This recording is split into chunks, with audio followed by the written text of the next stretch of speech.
One thing that I love most with succulents is that they are very versatile.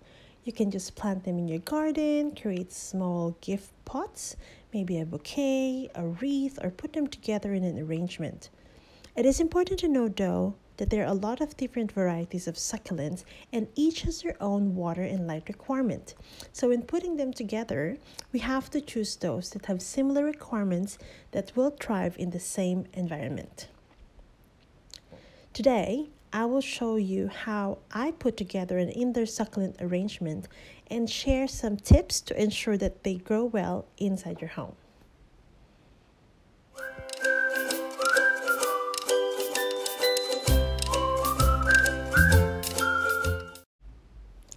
When using succulents for indoor arrangements, we have to choose those that love growing in shaded environment.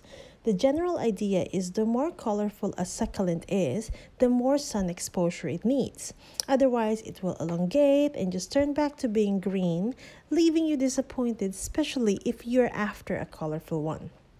So for indoor arrangements, best to go with Haworthias, Aloes, Gasterias, and some Sinistro varieties. They are known for storing much water, so very, very low maintenance.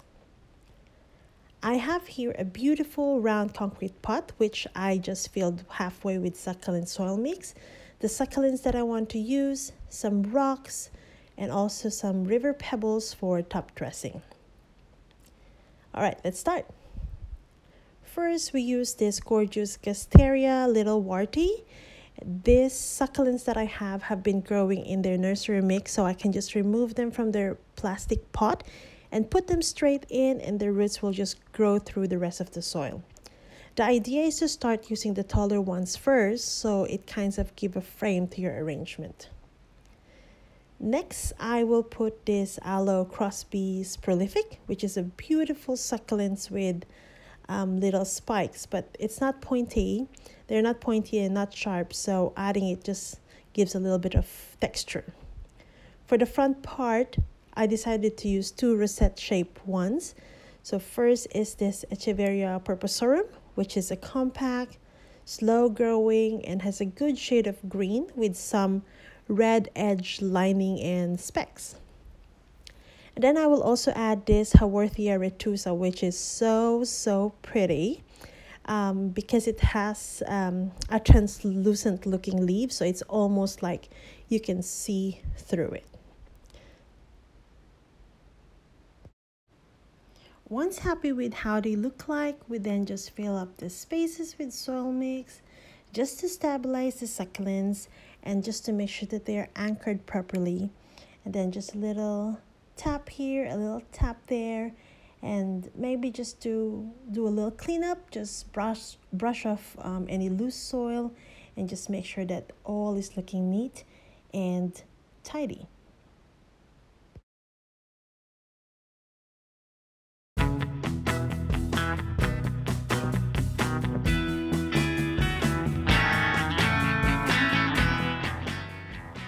Then I will add in some rocks just to add a bit of layering. There's no right or wrong way to do it. You just see what looks good for you. Then we just secure them, and we will just add some river pebbles as top dressing. I am a huge fan of top dressing, especially if your pot is not completely filled up with plants. So the pebbles just sort of hides the soil and give a cleaner background for the succulents, thus making their color pop out a bit more. Then it's time to add some string of pearls, which is a trailing plant, so it kind of softened the arrangement a bit. I had this growing for about 2 to 3 weeks in their nursery pot, so they're not yet fully established. They just have some baby roots, but that is okay. They will just continue to grow in this arrangement. Lastly, we just fill up the rest with the river pebbles, just to cover all those parts with soil so that it will give our arrangement a cleaner look. As far as watering is concerned, the general idea is to water only when the soil is dry. It is a natural characteristic of succulents to store water, and you can see that in their plump leaves. So don't feel that you need to water them as often as your other plants. Watering schedule also depends a lot on where you are located and the climate in your area. We are located in Melbourne, Australia, so we have just started our winter too. I might water this just once every month, and during summertime around once every fortnight. So very low maintenance. And although this arrangement is intended for indoor display, please know that they will still need some sun to produce their food. So best to place it next to a bright window where filtered morning light can pass through.